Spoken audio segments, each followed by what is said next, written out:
And can you elaborate on this booger economy? So the booger economy, no. I have no clue what I was talking about. So In this economy? yeah. The booger stocks are up, guys. They're up. Yeah, invest now. All right, I'm all in on boogers. Yeah. I'm all in on boogers. Hey everyone, and welcome back to the Bandai Namco Podcast. I'm Melvin Davis III here on the social team, and today we're joined by Amanda here on the production team. She's our lead producer for Towa and the Guardians of the Sacred Tree. We're joined by Aleks Lee, who plays Shigen, and the woman herself. We got Kelsey Jaffer, who plays the voice of Towa. Welcome. Thanks so much for joining us. Thanks for having us. Yeah. Thank you. Really excited. I hope that your travel in was not too bad. It was a rainy morning in LA today. It was horrible. Yeah. It was horrible. It was Crazy. 2 hours to get here. Was it really? Oh, shit. Yeah, it Wow. was. It was 2 hours for me. Oh, but that's yeah. okay. I enjoyed a nice scenic ride and a little coffee. Yeah. Ah. We're glad that you And then made it. I camped out in front of your building for an hour taking a little nap. Oh. Oh, yeah. whoa, So seriously? Yeah, no, I did. Oh, I wish I'd known. I would have like, No, it's cool. I enjoy nap cars, car naps. Yeah, nap cars. nap cars are the best kind of Designated car for naps. That's my car is designated for naps, yeah. Not driving. Yeah. No, not driving You at have all, you just have for someone naps. else drive. Yeah, you no, while I you're like, drive oh, two yeah. cars. Yeah. And Yeah. I'm like, get out of the nap car. It's my turn. So. Hey, it's like Yeah. a nap car. Well, actually, is that a business idea? Is that a business I idea? think where we it get should like be. like mobile It napping should. cars. yeah. I mean, Oh. isn't that basically what self-driving cars are? I would not. I'm not getting in one. I was gonna Somebody else say can do that and I have would fun not with it. sleep in a self-driving No. car. I would not No, feel no, safe no. do that. No, that's fair. That would be your last nap. Right? But it would be so. Oh, it would be good. such a good nap. I open my eyes and I'm flying into a river. Oh. Pretty water feature. Well, outside of self-driving cars and napping pods, we are here to chat with Kelsey and Aleks about Towa and the Guardians of the Future, more specifically their roles in the game. We're really excited to have you here and kind of curious to know what was your first reaction to your character. I know that in the VO process, you just gonna get, what is it, like an image of the character that you're going to play? And then you kind of move from there. So what was your kind of thoughts when you first saw the character and read some of the lines? Well, so I first for the audition packet is when I first saw the art of Towa and all the other characters, and my first reaction was just like, oh, this art style is so good. And then my second reaction was, oh my gosh, Towa is so freaking cute. She's so tiny. Mhm. And then I was like, oh, she's ageless. Okay. Yeah. Tiny and ageless. Goals. Yeah, Yeah. me. Yeah, yeah. Honestly, but yeah, love her. But truly, like the design of everything all together, I think is such a strong point for Yeah. this game in general. It's all so beautiful and so unique. I was just trying to pick out because I saw the audition packet too, and I was like, is this an existing franchise? Like, do I recognize this art style? Because it's very beautiful, but I don't think I've ever seen it before. Yeah. And so I was like really excited at the aspect of getting to tackle something that hasn't been done. I read for I think only 2 characters. Okay. But then I was like, I really like Shigen because the way that he speaks is very different from the other characters, and I found Yep. that to be really fun to try and pull off and make it sound like authentic. Mhm. So that was my first reaction. I'm like, this kid is weird. I like it. Yeah, I have to say, like, when first reading about all the different character descriptions, which I'm given before we create the audition script, one of the main points for Shigen is, like, doesn't speak in a natural cadence, uses words out of place. And I'm just like, how are I'm we going like- to make this work? I got so much experience with that because English was my second language. Oh, sure. So I literally spent like 8 years of my life speaking exactly like how he did. Oh. Oh, I still do sometimes. you know, it came off really natural. Thank you, and it thank was all you. very charismatic. Thank you. So, thank you. yeah. That was not the intended effect. No, I'm, like, you know I'm glad what? you found it charismatic. But Thank you. that's Thank the thing you. with Shigen, like he's supposed to be like this lovable outcast, right? That Towa brings into the group, and she, you know, has this way about her of just kind of like gathering these people to her, and you really brought that to the character as well. I mean, it was one of those things when I heard your voice speaking for Towa, I knew immediately. I'm like, no one else. It could only be her. Oh, that's All right, well, say that while I'm in the room. Oh yeah, So much because for the my second solo character- audition. the other person you auditioned for, Toa, It had to be, right? Yeah, right. Yeah. That was a character I really wanted, but okay. Oh, Sorry, so Alex. It's fine. Well, thank you. That's really, really cool to hear. Yeah, I don't know. Toa just like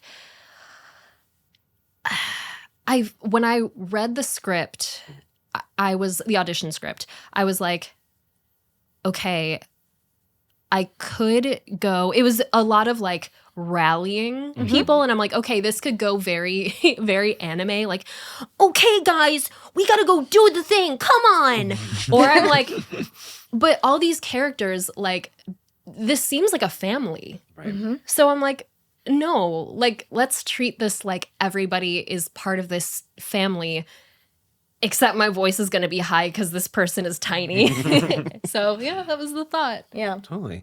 I'm actually curious about the character's voice. How did you find her voice? Did you kind of develop it based on the description you had, and kind of like how did you kind of get the particularities, and did you work, I guess, with Amanda to really refine it? And that's a question for both of you: how you really found the voice of the character.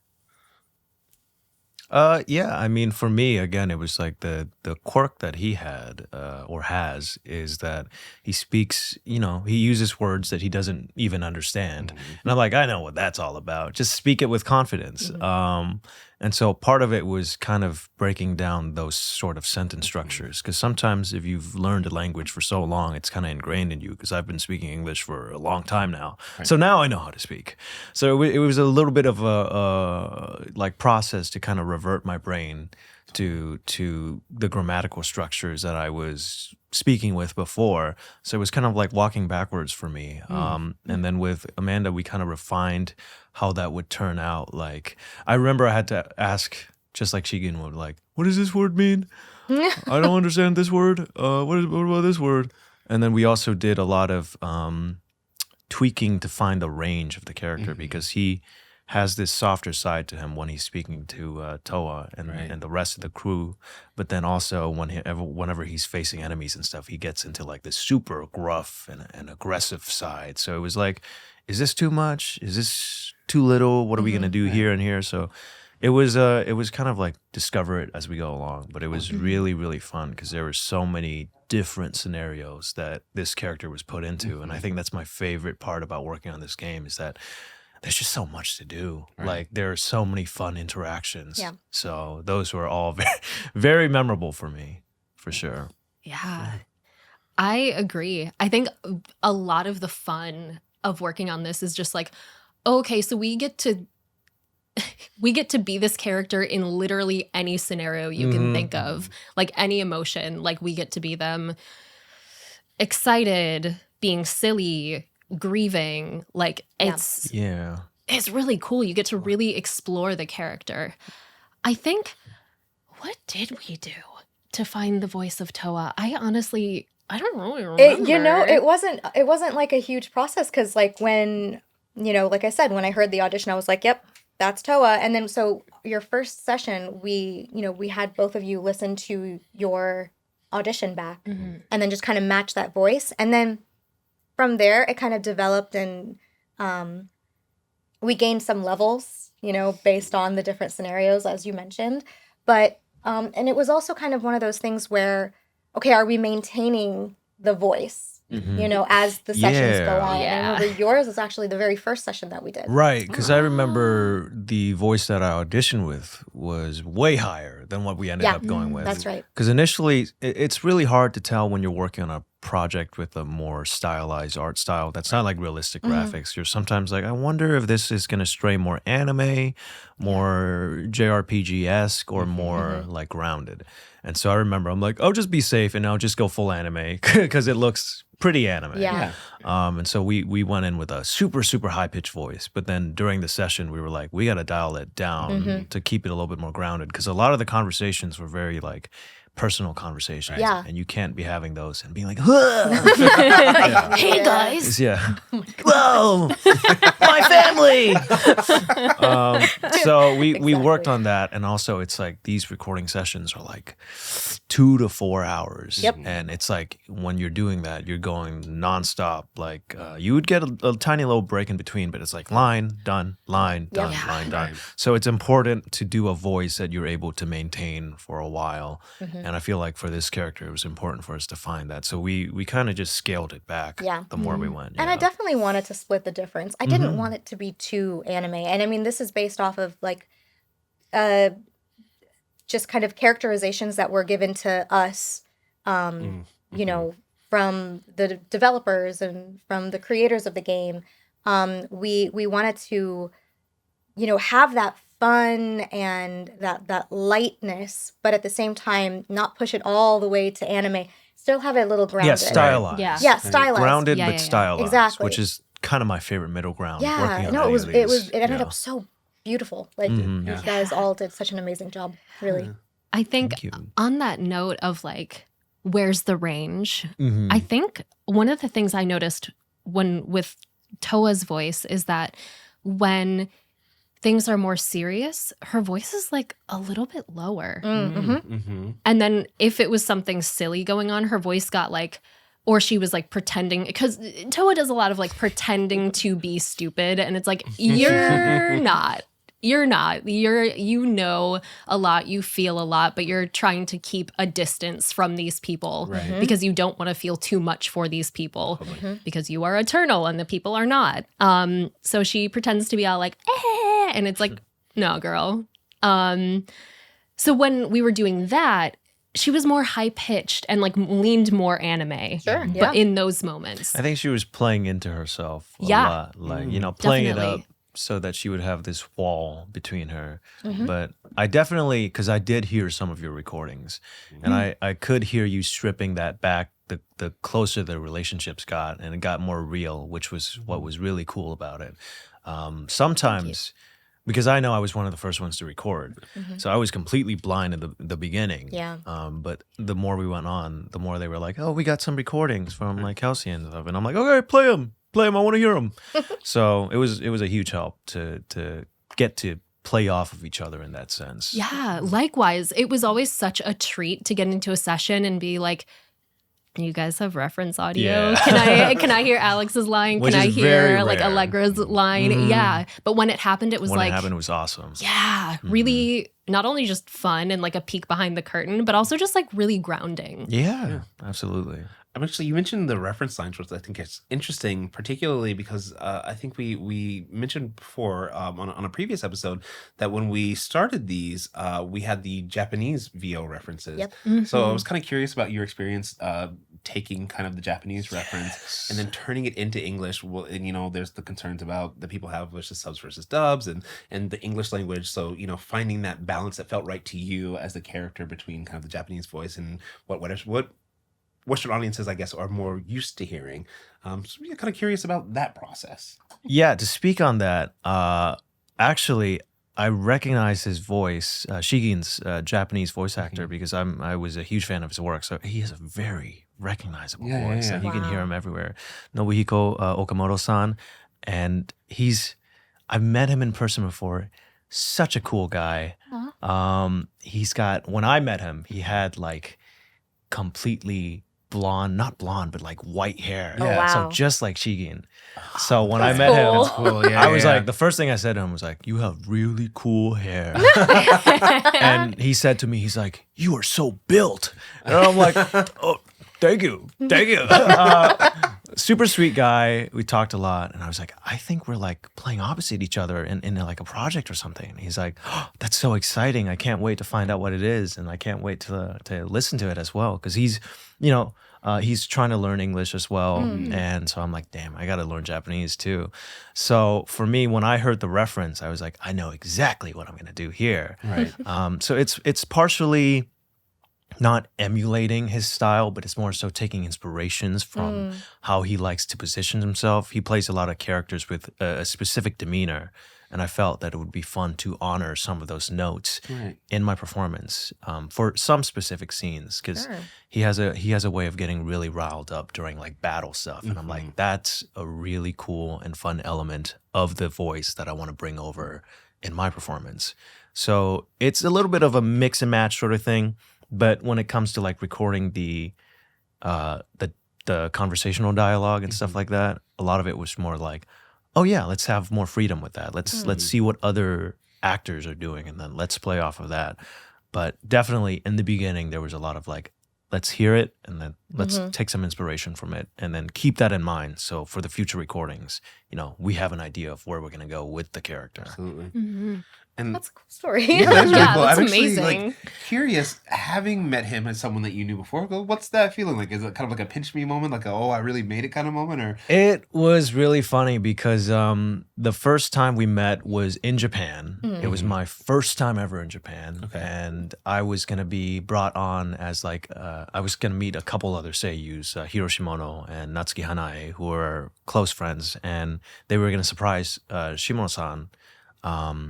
But then he was on his way to there, and it was our first time meeting in person. And so when I met Shimono-san, like I remember him coming in being super shocked, and then we gave each other a big hug. And then Okamoto-san, who's the voice of Shigen, he was in the background like taking pictures of him. And I was like, that is so funny. But it was really lovely to meet him. And then we've met another time, I believe, I can't remember the passage of time is escaping me, but I'm pretty sure it was either at AX or some other time in Japan this year. But we've met twice now, and at first, of course, it's like, oh my god, I've heard your work. So I've grown up listening to your work. But once you get to meet them, it's like these guys are so cool, and they have such respect for you and your craft, and they're also super excited to meet you, and you don't expect it, because sometimes you're like, that's like the guy I grew up hearing, and then now he's like, oh my god, hello. That is so cool. Yeah. It is a pinch me moment.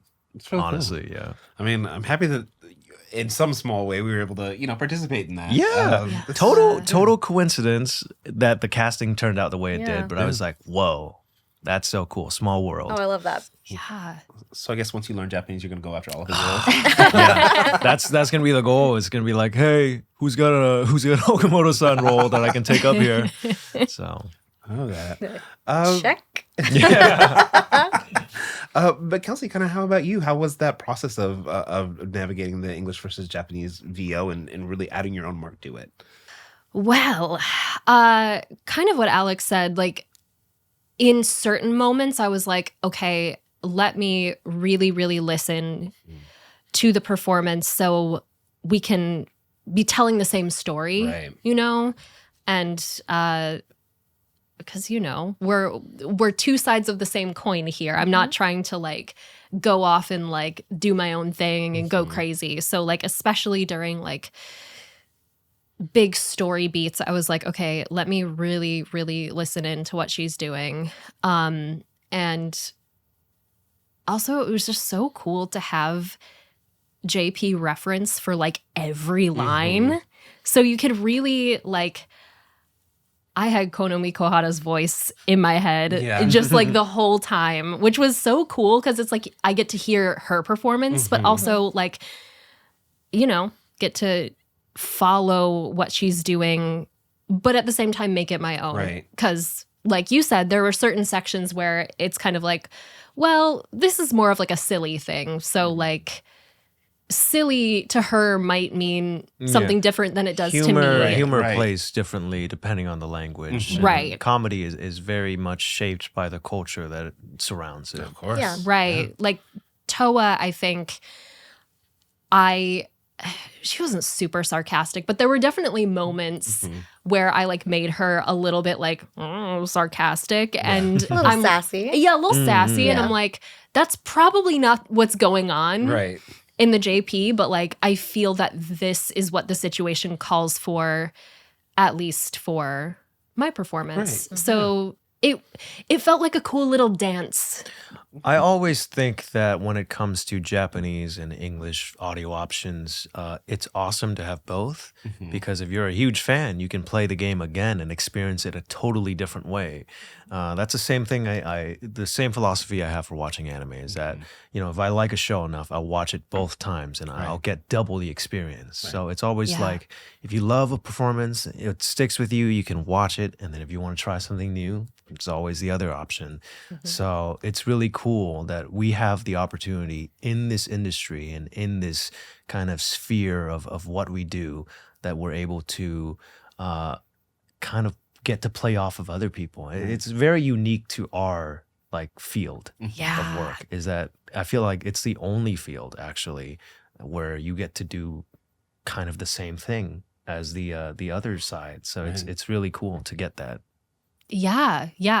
Like you said, and like watching things or playing things in multiple languages is like you just get to take in so many different people's performances and takes on a story, and it just deepens it, You know which what I think is really cool. You know what it's kind of like? It's kind of like, now that I've said it out loud, I feel like it's kind of like Broadway in a way, where there are multiple different performers for a role. Right. So it's super fun to get to see how is this person going to handle this, or how is this person going to handle this, Right. but happening at the same time if you wanted to. Alex, you mentioned that you found a lot of similarities with Shigen and kind of your experience growing up, especially learning a second language. Do you say, how much would you say that kind of informed the character, like your past experiences? And I guess, what was it like portraying a character who had these similarities to you? Was there an extra emotion to it, or, Yeah, I remember walking into the studio and the director was talking to me, and she was like, okay, so the character, he's kind of an introvert. He has a hard time opening up to people. He doesn't speak all that well. And then also he has a lot of trouble with the ladies. And I was like, whoa, okay, so typecasting, huh? All right. I swear I didn't. I was like, all right, bring me in for that. It's okay. No, I was like, relatable. So that was very funny, a very funny first day, because she was like, oh no, I'm so sorry. I didn't mean it like that. And I'm like, no, I'm kidding. It's a joke. But it was super fun because he's so silly without realizing it. And I love playing all those characters who are like very oblivious to the world around them. And it was super, like I said before, it was like a walk in memory lane, because I remember when I first, moved over here, I was also like, what the hell is happening? What's going on around me? And then also the other thing was that I was experiencing American food for the first time. I was like, whoa, this is crazy. Such a different flavor profile. Oh, yeah. Completely different from, because when I grew up, I never heard of cheese before. Oh, yeah. We didn't have cheese. Well, We straight up just did not have cheese. So I get it it. was there was a lot of things happening at once. That not being able to talk to a lot of people because of the language barrier, not understanding the culture, everything was like super foreign to me. And so I had a lot to draw from my personal pockets of memory. And for that, it just made this role extra fun for me, because it was like, oh, I can play it like this, or I know how to play this. In this situation, I know how to do that too. Right. In the situation where he's talking about he's not good with women, I can do that too. But yeah, it just kind of reminded me, because that was a big point of his character. I don't know if we can talk more about that, but yeah, one of the things he's paired in the trailer with Origami, and one of the things that they talk about in their initial conversations, he's like, can you teach me how to talk to girls, please? And I remember when I first came over here, I had trouble talking to boys at first, and then also girls, because I was just like, do I have to speak different to them, or like, what's the deal? Because then the boys I was hanging out were all like, oh, scabs, boogers, this and that. And then, during recess, standing next to a girl, I was like, so, what do you think about boogers? Like, how do you feel about the booger economy right now? What are your thoughts? So it was definitely really funny to get to see him fumble through all of that. And I'm like, damn, I've been there, boy. I've been there. I know how that is. Wow. And can you elaborate on this booger economy? Yeah, so the Yeah. booger economy, no. I have no clue what I was talking about. So In this economy? yeah. The booger stocks are up, guys. They're up. Yeah, Yeah. invest now. All right, in I'm booger all in on stocks. boogers. I'm all in on boogers. Oh my god. I feel like I need to like use that in everyday conversation Yeah. at some Yeah, point. why not? I'm all in on boogers. Like, what? When your kid gets sick, they're all in on boogers. They sure Yeah, are. exactly. That's So, true. That's yeah. true. Yep. Kelsey, I'm curious. A similar question: was there anything in the character of Towa that you found was really relevant, or relevant to your life, and that you were able to bring to the character from your own experiences? Honestly, this is gonna get deep. Yeah. Ooh. This is gonna get deep. I'm ready. Even in the audition, I was like, this is gonna sound so emo, but like, No, we love it. We No, love the edge. Yes. I wish We're millennials over here. It's fine. I feel like I saw in Towa that she wants to just chill, wants to just have a silly, goofy time all the time, wants to just joke around and enjoy the people around her. Right. But I'm like, this girl has like a deep sadness and sense of like existentialism. Totally. And I feel the same. I'm kind of like I love being goofy. It is like my favorite thing on this earth. And it is also a shield, you know? Yeah. Absolutely. It is a shield. And I, have gone through some mental health stuff that has been very not fun. And so I saw that within her and I was like, I know who you are. Yeah. I know who you are. And I feel like a lot of the acting for this project is genuinely going to be not much of a reach. Right. Like it's just going to be me being myself, which was a really cool experience, even as I was recording, to just be like, I am acting, obviously. Yeah. I don't sound like her and like I am not her, but to just be like going off instinct, Right. doing the lines was a really, and it being like, wow, I truly can just like do my first instinct. And most of the time it's a choice that works Right. for Towa. Right. So that was really special. That's really cool. And I actually want to give, of course, props to Amanda and the production team, because I've heard that now, Kelsey, from you, and I've heard now, Alex, from you, that, you found a lot of yourself in your character. And we also heard from Anyetko when she was here that she found that same thing. And we also heard from Mick Lauer. So, there's a few more people in the cast that we haven't heard from. But I think it really says a lot about kind of the work that you do as a producer, and that you're able to find the right people to, really embody these roles that feels both true to the game and to them as people. So No, thank you. Very impressive. Yeah. We work really hard on finding just the perfect cast, really. And we're really proud of ourselves here. You should be. Yeah. No, Awesome thank cast you No, put and together. you guys put in all of this amazing work and hours, countless hours in the Oh my studio God, so many hours. to bring this to So life. many. So many That's hours. I used to be like a standing guy whenever I go in and record. Oh, yeah, I'm no, like, no, I no. stand, and then now I come in. I'm like, give me a chair. I'm sitting down for this one. Yeah, no, I don't blame you. It was, I'm just thankful that when we were recording, I get to sit down, or lay down on a couch or be in my bed and just have my laptop, literally. That's amazing. I wish I could record like that. Yeah, right? Could you imagine? Like, okay, and now I have no lung space. I've to actually thought project. about that because I get very lazy about my auditions. At one point, I'm like, should I just get a mic so whenever I'm laying in bed, I can just put it right here? Oh my God, could you imagine? I could imagine it. I imagine You're it like, all I the do. time. I think that about it goes. constantly. Yeah. Yeah. If I daydream about it. If I was like a rich guy and I had a massive mansion, instead of having a booth room, I would have like an isolated bedroom. So then I could just lay down and do all my auditions from there. You'd be like that Nice. Homer Simpson meme, but like with a Oh my microphone gosh. above Yeah, you. yeah. Just like, Or imagine like a sensory deprivation chamber where you're just like floating, That's delivering true. lines. Yeah. That would Cool. be pretty that feels sick. like An electrocution hazard. Ooh, well. Oh. Aren't those things saltwater? Yeah.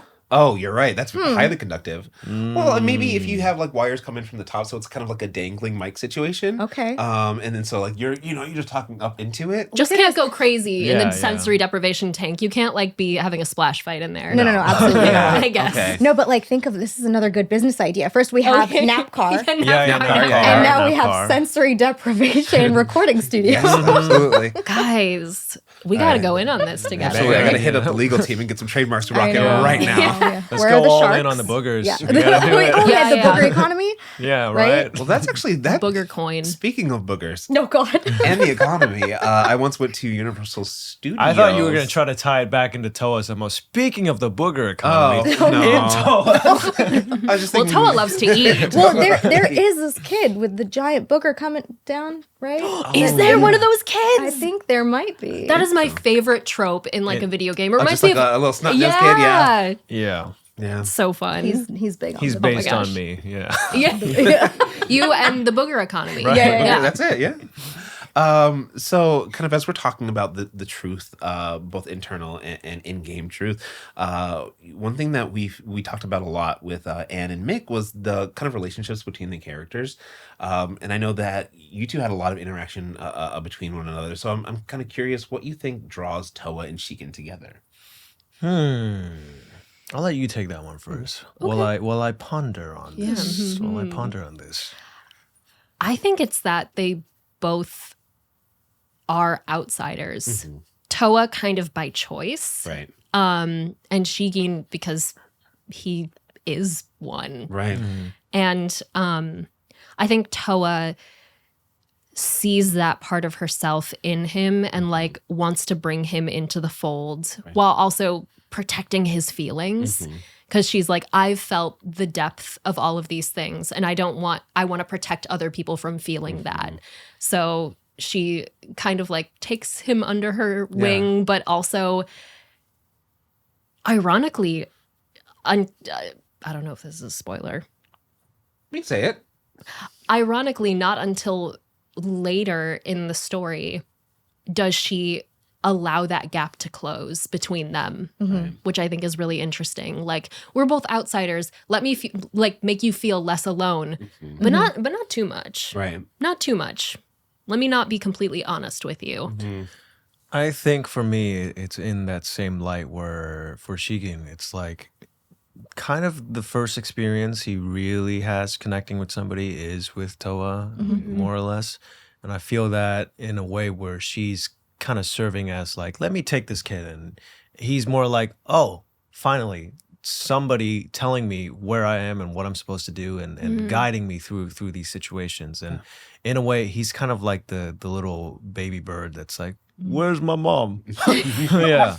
And so for me, it was really fun to get to play off of that dynamic where like they're both very similar to each other in that sense where they're both outsiders. But at the same time, there's also like, you know, when you were talking earlier about how Toa masks her emotional and mental dilemmas with comedy and being silly.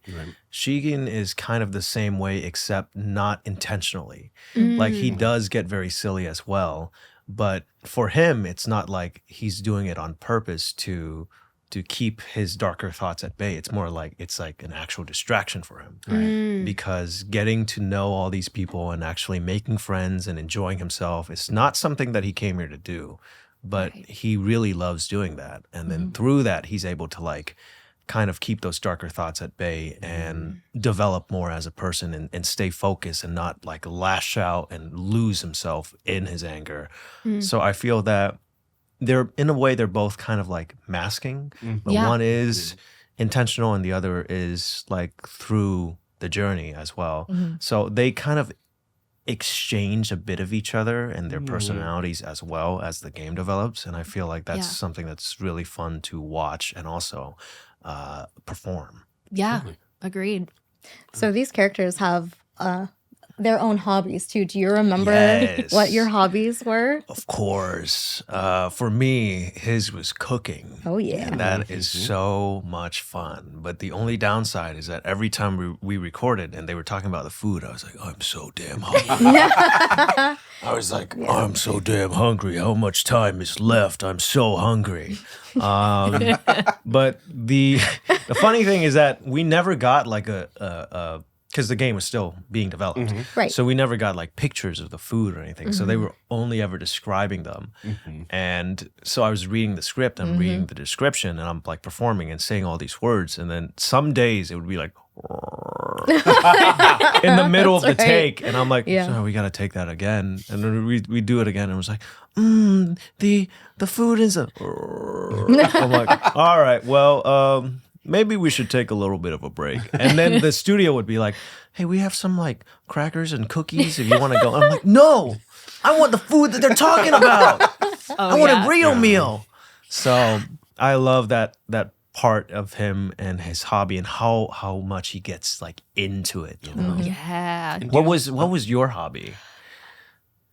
Towa loves a couple things, but Towa really loves eating. So I feel that. Like Yeah. She benefits she benefits. from She Shigen's benefits hobby. and greatly, she does yeah. not cook. No, oh, No. no. No. Just onigiri. Yeah, that's the only thing she knows how to do. Arguably Which is harder. I know. Right. I know. I'm like She has a very special talent. she has specific skills. Except like, I don't know, she's had like thousands, hundreds of years to perfect Yeah. making onigiri. She's like, I'm sticking. This is my lane. I'm staying in it Yeah. There's forever. like a roll? No. Onigiri? Yeah. Yeah. Also Yeah. napping. She does love She napping. loves napping. She loves Those are my eating and two napping. hobbies in Yeah, life. I Yeah. feel that, Eating man. and I feel napping. that I love those. so deeply. Oh yeah. Literally last night, what I did when I got to my hotel was ordered mapo tofu, ate mapo tofu in my hotel bed, and then literally slept for 12 hours. Oh my gosh. I'm So, like- so That sounds like a really great jealous. night. I know, right? I'm so jealous. It was great. And I didn't have to drive 2 hours. I did have to fly 4.5, but okay. but It's you got the to sleep. same. It's the but then I got to sleep Yeah, 12 hours. yeah. So I feel like I was unintentionally following in Towa's footsteps yeah, last you were night. method acting. I was method Right? acting, You were preparing method for acting. this. Yeah. I did it on Wow. purpose. I love it. I did it on purpose. Wait, so proud. Alex, do you cook a lot yourself? I used to. Okay. I had a phase because I started living alone when I was 14. So wow. when I started doing that, I had to cook for myself, and that was the first time I ever cooked. And during that time period in my life, I was also really getting into fitness, like Okay. personal fitness. I was competing in powerlifting, and I was learning how to No way. get really strong. So I was like 200 pounds. Whoa. Was the heaviest I got to was like 205 or something like Whoa, that. this is like all muscle. Yeah, it was a lot of muscle. I was lifting really heavy weights, and in order to do that, I had to like make a lot of food. Right. I think on my diet, I don't remember the exact number, but I was counting calories. I was counting the intakes, the macronutrients, and it was like the first thing that I remember. I think I was shooting for like a 4,000 to 5,000 calorie diet per day. That's a lot. And it was because I needed lot, to yeah. bulk on because I went from 140 pounds to 170, and then I went to 200, and it was all to like pack on more weight and Right. more muscle and Holy all crap. of that. Yeah. So the first time I did it, it was really bad because I was only caring about the numbers. Right. So I was like, whatever is going to get me to hit these numbers. So I was getting like, oh my God, it was terrible. It was disgusting. I had lunch where I would take, and this was when I was still in like high school. Yeah. Right. So all the other kids would have like lunch boxes or like school lunch, and I would take out half a loaf of bread and I would crush it into a little ball. Oh my gosh. And I had orange juice, and I would bite into the bread and chase it down with orange juice. Oh. Because I'm like, I gotta hit my numbers today. Oh my gosh. And so it was nasty. It was horrific. And so eventually I was like, I can't be doing this anymore because this does not taste good and I don't feel good doing it. And so I had to learn how to cook, and I started going to the grocery store every day every like couple of days after school, and I would like buy all these things and experiment with new different foods. I got really good at cooking all sorts of tofu dishes, which I loved. One thing I was never good at was like deep fried dishes, which in hindsight was pretty good for my health. Yeah. So I cooked a ton of stuff. Like I learned how to make really, really good curry. I made really good tofu, like sometimes fried tofu, sometimes tofu with like egg and tomato, sometimes different sorts of like garlic spinach, this and that. See, now I'm getting hungry. Yeah, my stomach is rumbling right now. I was like, I made some really good like healthy chicken wraps. I made lasagna. I made all these different dishes like chicken pasta and stuff like that. So I had a really nice phase. It was actually the phase in my life where I felt the most in control because I felt so responsible because I'm like, look at me, I'm making my own food, and nothing makes you feel more proud than like making your own food. Because it is like, you know, you do chores around the house, you do your laundry, you clean the house, and you're like really proud of yourself. But if you make a meal and then you eat it right after and it tastes delicious, you're just like, damn, I'm living life. So that was like probably the most consistent period in my life where I was on top of everything. Because if you discipline yourself and you cook every day, every single meal for yourself, then you're always like, wow, look at me. I'm such a human being right now. But eventually I became a full-time employee. And so now I do acting full-time, and I don't have the time to go to the gym anymore. I've lost a lot of weight. I'm no longer 200 pounds. And also I like barely ever cook anymore. I cook like once every couple of months, and I really do miss it because it was a lot of fun. Oh my God, my stomach. We're gonna have to take that. Yeah, I know, right? Now I just eat like out. I order. Oh, there it is again. I order in. It's really, really bad. So I have officially fallen back into the dark times. But it happens. Yeah, It's okay. Sometimes we need to. When I was recording for the game, I was like, wow, look at this kid. He's on top of it, huh? So Cooking for himself and for everyone else. exactly. Him I'm and like, Bampuku. that was the best feeling too, was when you made a lot. Because whenever I made curry, I wouldn't make like one serving. I would make Right. like a huge serving. Yeah. Gosh, could you imagine? I'm just gonna make it. I'm just gonna spend One like serving of curry. yeah, right, 2 hours making this really, really good curry, and then just Small batch. Yeah, right. So every Really time I small finished cooking, I would be like, I would ask my friends if they wanted some. I would share some with my family members, and it was always the best feeling, which is when somebody else ate your food and they're like, "Whoa, delicious!" Yeah. So I do miss it a lot, but seeing him doing that in the game was really endearing because I'm like, wow, he's such a wholehearted person. He is. Yeah. Oh, that's really how interesting. Well, I mean, it's not a character trait for Towa, but do you cook as well? Yes. Okay. Oh, What do you cook? Yeah. I gotta know. I love to cook. Honestly, most of the time, it's not that delicious. It's just like my partner and I are annoying. We're both like, we run and so it's a lot of like spinach. That's not annoying. That's great. I wish I had that sort of lifestyle. I mean, I love spinach actually. It's a lot of it's a lot of spinach. Yeah. It's a lot of spinach. It's a lot of like chicken, tofu, spinach, rice. All the best things. All the best Literally, things. honestly though, like, but when I want to really go crazy and like cook something that actually is like tasty, I can make without a recipe from scratch chicken makani. Oh, So butter chicken. Yeah. I've never had that. Butter chicken? No, never. Well, Yeah. Well, we're gonna I don't need have a to- kitchen here, but you guys but just give come, me a come kitchen. over to my house. Yeah, you can cook at my house. yeah. There you go. get some ingredients. But yeah, I can make butter chicken from scratch. I've made it's a lot of Pakistani food that I can make from scratch, like halim, which is like, it sounds so gross, but I promise it's good. It's like a really thick porridge, except it's got like fried onions and You're selling it pretty well. and I know, right? garlic What are you and talking about? ginger. Gross. This sounds delicious. Okay, so It's you kind just of like, said like my 3 favorite yeah, ingredients in right. a row. and like chicken or beef, but I usually use lamb. It's Are you Go okay?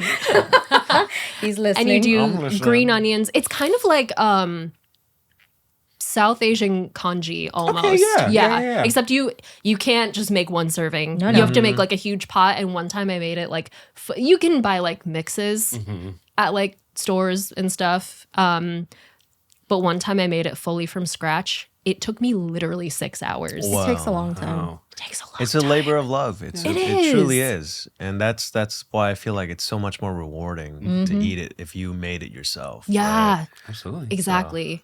Melvin, what's your favorite thing to cook? What's my favorite thing to Yeah. cook? So there's actually a dish that I like to make with my parents called pastelón, and it's almost like a Puerto Rican lasagna. Whoa. And it's like you layer fried plantains. I was gonna add an accent. I'm not Hispanic at all. Plátanos. I was going to say that, A little but style in I'm not Hispanic, so I don't know where I was going with that. But we learned it from one of my dad's Puerto Rican coworkers, and it's kind of become like a signature dish that I actually usually do with them. It's kind of like a thing that I make with my parents, and it usually takes us about 3 or 4 hours to make it together because it's just all the like different steps of like frying the plantains, and then you've got like olives that you need to cut and prep, and your onions and your ground beef or turkey or whatever you want to do, and tomato paste and sazon and cumin, and it's really one of my favorite dishes. I love it. They made it about a month ago, and then they came down to LA and brought me like a big bowl of it. It was that's so spectacular. nice. Have you ever had anything where like you've done something different from the recipe and then called it like the Melvin special or anything like that? Yeah, and then you're like, I'm making Yes, it like this actually. forever. Yeah, so when I make macaroni and cheese both from scratch and frozen, I always add a little bit of soy sauce. Ooh. I was just gonna say I do the same thing whenever I do curry. Yeah. Because sometimes when you make Japanese curry, a lot of people like to add apples or like honey to sweeten it a little bit, Yeah. which I do enjoy, but I'm a little bit more of a savory sort of guy. So instead of apples, I have to do this really carefully or else it gets over salted. Yes. So I do a little bit of soy sauce and a little bit of fish sauce, which is like a very Vietnamese touch to a lot of stuff. But I love it. And then it makes it like the flavor is super like savory, but if you have enough rice, it really balances it out. Nice. So So Weird is good. when I was soy sauce and cheese somehow, at least to me, that's the way I perceive it. It almost like tastes like briskety. okay. I can see that. It I takes can on see almost like that. a meatiness, and it kind of pulls out like Sure. that flavor. And so my mom doesn't eat Umami, meat. if you will. You're right about that. It does, yeah. And so my mom doesn't eat meat, and I didn't grow up eating meat either. So it's not necessarily looking for like meat replacements in the things that I make, but I learned how to cook vegetarian better than I know how to cook meat. And so like finding these little things, these little ways to do it to add like that extra oomph without making something my mom can't eat. Is something that I work on a lot, and she's also a demon in the kitchen. She's so good. I just picked up a lot of it because I just hanging out with my mom growing up, just watching whatever she makes, and yeah, so that's one of the elements in the game as well, is that throughout the story you'll see that Shigen kind of like goes out of his way to learn everybody's food preferences, which I Right. thought was a super cool touch, because usually the cooking elements in a lot of games are just like, oh, I made a thing, and then nobody Right. else talks about it, and they're like, hey, that's his signature thing. But this game is very much like, I think more than most projects I've ever worked on, it's very dialogue heavy and like character specific. So there's so many interactions. Yes. So many interactions. And it's so much fun to see him like, what do you like to eat? And seeing how that plays out, and then all of the trials and errors of him finding different recipes and stuff like that. I'm like, that's so much fun. So Yeah. It's really fun. I'm so hungry. I know. Now I'm thinking about Towa has, a similar thing. She's not cooking, but Oh, no. at the restaurant in the village, she's like the taste tester. And there's this, no spoilers, but there's exploding food. So have fun with that Figuring story. out what that is. Yeah, have fun figuring out what that is. But there's exploding food, and Towa is a taste tester and is always perhaps a little too eager to taste test things. My God. which I love. You're going to see a hard cut in the video, and in the next shot, I'm not going to be here anymore. I'll be gone. I'm going to be somewhere else eating something. I am so hungry right Okay, now. well, we'll pick it up. I got a few more questions and we'll kind of tie it in. So I know that you didn't really have the opportunity to record your voices together. I'm curious, how difficult is it recording solo, or do you prefer kind of doing it in the booth with another person? Because I guess if another person's there, you have to worry about them maybe having an off day versus, you bringing it yourself. Just curious about kind of that experience. I think that we, with Amanda and then our voice director and everybody else from both teams, Bandai Namco and such, when we're together, nobody really has an off day because whatever deficiencies the performer is feeling that day is usually helped with the context that's given by the people who lead the story, and then also the amazing, wonderful voice director who helps us shape our performances. So for me, it's always, it is helpful. It always is helpful to get to play off someone else. But in our field, it is so rare because the technical aspect of our job is that the technical aspect of our job is that the audio has to be very clean. So that means that, in order to preserve the best, and that's one of the upsides of VO recording for games as well, is that we get to choose the very best takes. So in order to give the developers freedom to choose the very, very best takes, every single line has to be taken separate enough so that there's no interfering other voices, there's no interfering this and that, so that if they want to time it out and have the perfect version of the scene that they want, they can do it. And so with that means we're not able to record together. So we are never in the booth at the same time. Yeah. Yeah. It is rare. But like we were talking about a bit earlier with this game, we got to hear each other's lines and the JP so much that it was like, that alone was like enough to feel like it was more of a collaborative effort, which was very cool. Yeah, it informs our acting choices. And then also, I feel that, after I heard enough of your lines and I figured out your acting style, in my head, I could kind of envision how you would tackle specific scenes. Yeah. So, even though I wasn't actually hearing you, I could imagine oh, this is what Kelsey would probably do for these parts. Yeah. And most of the time, after we were done and then I heard it all back, I'm like, oh, yeah, it's just as I envisioned it. Yeah. And so I feel like we get a really good sense of each other after working on the project for so long that we don't really need to hear it to kind of understand how the other person's going to play the scene. Because we all have really, I would like to think we all have really sharp instincts when it comes to the scene and the direction. And then again, it ties back to the voice director and then the producer who is able to hear both sides and be like, oh, actually, here Aleks performed it more like this. Yeah. And then, they could fill us in on what to do or how the scene's supposed to go. Yeah. Absolutely. Yeah. And the having an off day thing, even if you are having an off day, that's what a director is for. They're either hey, we need you to do this not this way. or give me 10% more. Give me, Yeah.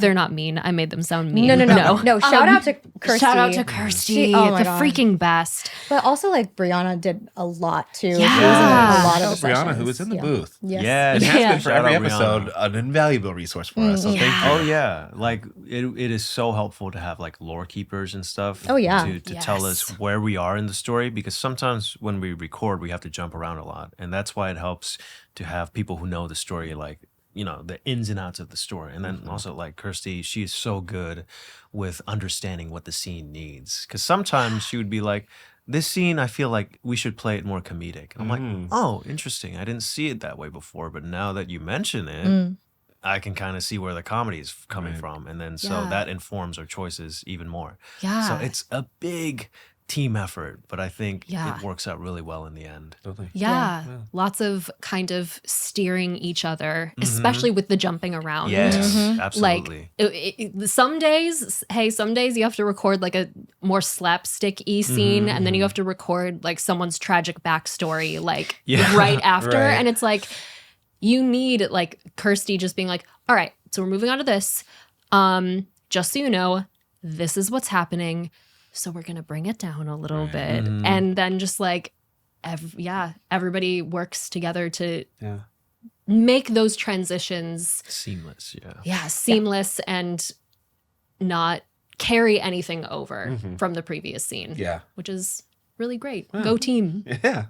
Yeah, shout out to Amanda, your team, and the directors, everyone. Again, we were saying it, but it's such a major part of our games. And the audio engineers Running running our Just sessions. the entire like studio They office are, team. yeah, like no, really. they are the backbone of the operation because everybody else has the contextual know-how, but they have the technical know-how. Oh yes. So they're able to like move at lightning speed to accommodate us. Oh, I love it when they do like the cut paste. They're like, I'll take half of take A, put that with the second half of take B, and again, that's so the cool. upside of VO recording is that you get to literally craft and create the perfect version of a scene. So it's amazing to have people who are so ready to do just that at literally a moment's notice. Absolutely. Yeah. So, As we're talking about kind of the art of voice acting overall, is there a difference, would you say, between voice acting for a video game versus, say, like an animation? Or is it really kind of a similar process for you? I think it's more genre dependent. Yeah. There are certain, for example, animation things that I've done that are like feel very much like the type of thing that I would do for Towa. And then there's stuff that is way more heightened. So like I think the medium matters less than the genre. Right. The tone, yeah. Yeah. It really depends on, because like every project, it depends on like what the developers and creators want to say about their piece, and then if we understand that message, then we can apply like what kind of style would fit best with this narrative. And so, also one of the amazing things about working on this game is that sometimes when you work on a game, there's a lot of limitations in what you're able to do as an actor because, with the process of game development, they need to get everything done simultaneously. Right. Yeah. So sometimes they need to finish working on the animations or everything else before they can even get to voice recording because the scripts aren't locked in yet, but they need to have certain things done. I think the only limitations that we had, for the most part, were like when it came to our fighting stuff. Yeah. Because for the fighting efforts and for all the battle noises, we had to do it within a specific time frame so that it would match with the animation on screen. But for everything else, we had so much freedom. Yeah, that's which true. is rare. So like, cool. So rare in video games. Especially ones that come from like overseas developers and stuff like that. Because usually, and I've been in a lot of projects like this before where it's like they're very picky about the timing because they have to because the scene's already done. So they're like, okay, so for this line, even though you have like a billion words, you can only have 3 seconds to say it. Right. Yeah. Right. And how do you make that sound natural? Exactly. And that's why Try your best. in a lot of things, if the script writing doesn't accommodate for it, it can sound a little hammy or it can sound a little weird because you have to say all this really fast. Right. And then it comes out sounding like that. So the best thing about this project was that we could just take the scenes and let them breathe and just take our time with it, which is awesome. Kind of with that, were there any specific scenes or like lines that really stood out to you that you really felt like you were able to make your mark on, or where you had that freedom to really experiment to get it right? Ooh. So many. Oh yeah, okay. Yeah. Like we mentioned before, like we really got to dig into these characters and like there is a scene in which Towa triggers at the shrine a time skip essentially, and a little kid who was wandering around and like bothering her essentially, like as she was like trying to like pray at this shrine, was just being like meh, meh, meh, meh. And she's like, okay, yeah, is suddenly like an adult, and she's like, oh. Because a lot of the time, most of the time in the game, she, like, time skip happens, and then she goes back to the village and, like, slowly sees the impacts of that, and then, finds out that certain people are married and have kids, and that's so cool, and then certain people have passed away. Right. But that, if I remember correctly, is the only instance. I don't remember what the lines were, but that scene in particular was so interesting to dig into because that's like the only time that I remember where she immediately sees the impact of what happens and is like, oh, okay, I don't get to kind of experience this at my own pace. Right. Here it is, Yeah. right in front of me. Like 20 years just passed and I missed all of it. Yeah. And this is a whole person now. Yeah. I'm like getting emotional just like listening to I it. know. It's crazy. Yeah, yeah, I'm absolutely. getting chills just remembering the scene. It's nuts. But yeah, that scene in particular, I cannot wait to see in game because I'm just that just had such an impact on me. Wow.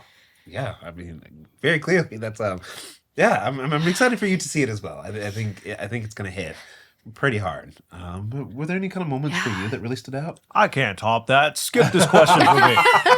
I'm over here being silly, making food and telling people I can't talk to girls. No, I don't got it. You got some Well, really cool stuff. There is some really cool stuff that really digs into like his motivations and why he's so driven to do the things that he does.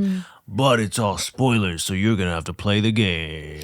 No, there is one scene that actually stood out to me about with Shigen. I don't remember. I think he was talking to either Nishiki or Origami about this.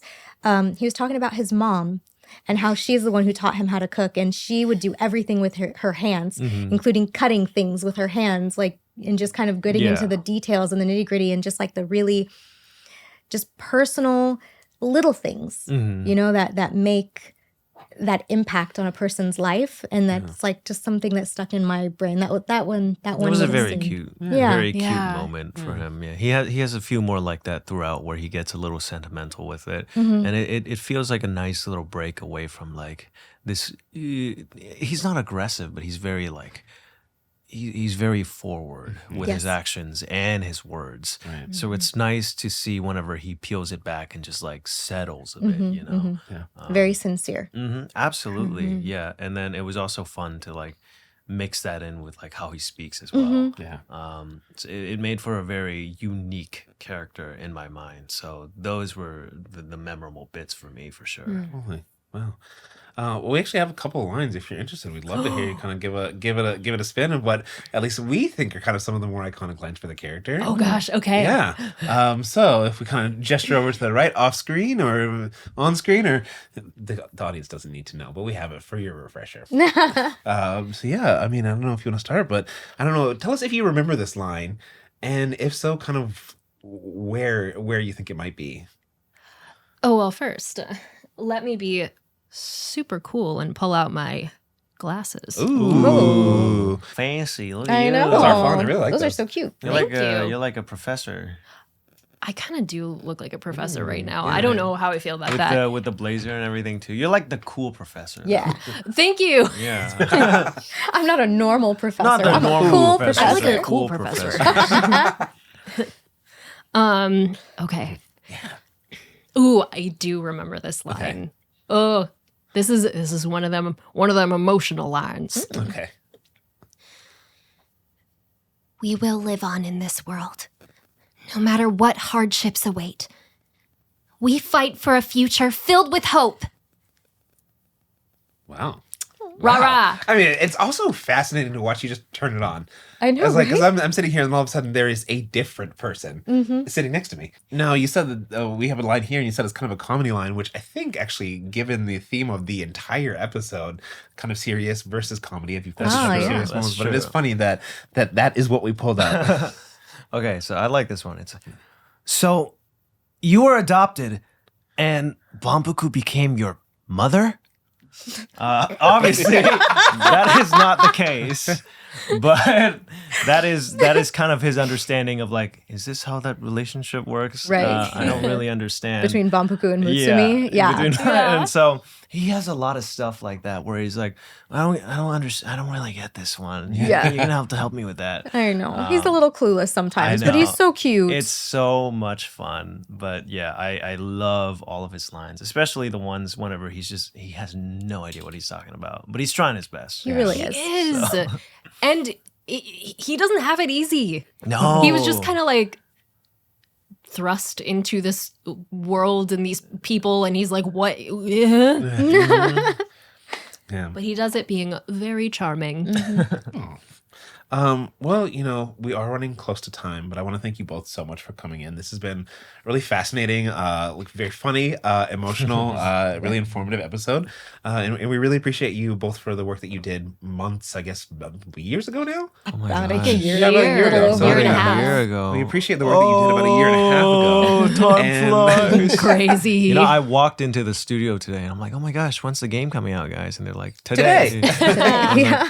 What? Yeah. Time The is game crazy. is coming out today at 3 p.m. on Steam, which we don't necessarily need to include because this will Yeah. Hey, air at a yeah. later time. This will be in the past. Yeah. Yeah. But what Play we the- will have play is the game now. a VOD of our live stream later today, where we will have the two of you playing Towa in the studio with another member of our social team. So we're really excited for you to get your hands on there and have that weird out of body experience of seeing yourself. Right. Crazy. It never- It never else? gets, you never get used to it. No. Never get used to it. No. It's always a little bit cringy Yeah. for me personally. Yeah. Yeah. But It's like cringe in a good way. It's like, whoa, that's cool, but could have done better there. Oh, literally, that's I'm right. like, "Ugh, I don't like my read on that line. No but I'm part of way. this cool thing. Yeah. I mean, I think that's natural. No matter how good it is, we always find a place to criticize ourselves, except for, I guess, some people who always find. And that's what something makes a positive. good artist, though, True. is that the True. ability to understand your failings or, the things that you wish to improve upon. And I think that's why it speaks to the fact that you care about your art and you love what you do. Wow. Actually, Thank you for that. yourself. No. Or I just hate myself so much. yourself, dude. I freaking hate my voice. No, no. But I'm excited to see it in Yeah, context. absolutely. I'm so Yeah. excited to play it. I'm so bad at these types of games. So It's okay, me too. Oh. Okay, so we'll struggle together and it'll be fun and entertaining, which is the point. cool. And thanks everyone so much for joining us for this conversation. As you heard, it was funny, it was emotional. I think we really got to some really wonderful depths, and I appreciate you both, Aleks and Kelsey, for joining us, and of course Amanda, our fearless producer. We really, really appreciate it, and we hope that you have the chance to go and check out Towa and the Guardians of the Sacred Tree, available on pretty much every platform now. Thanks, y'all. Thank you. Yeah.